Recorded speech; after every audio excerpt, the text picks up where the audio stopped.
Hi, friend. This is Pastor Lucas Pina, and this is our snack for the journey.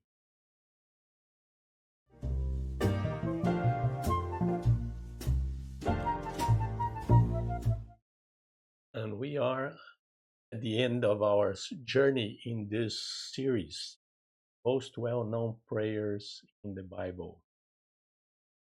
Couldn't end a better way.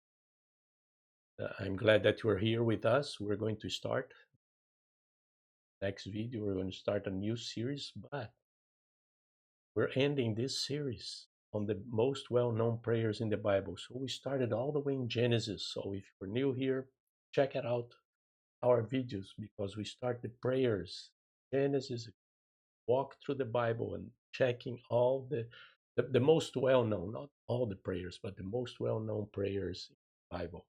Don't forget to subscribe to our channel, share this video with friends and family, and help us to bless other people. So let's take a look in the prayer for today, which is a beautiful one. It's a very short one, powerful one.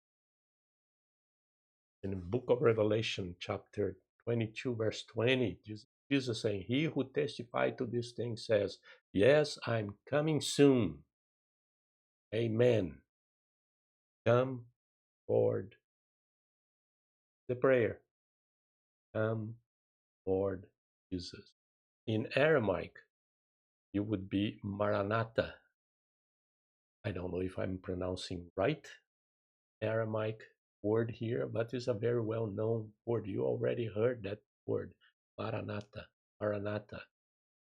It's a beautiful word. It's a prayer saying, Come, Lord Jesus. Come, Lord Jesus.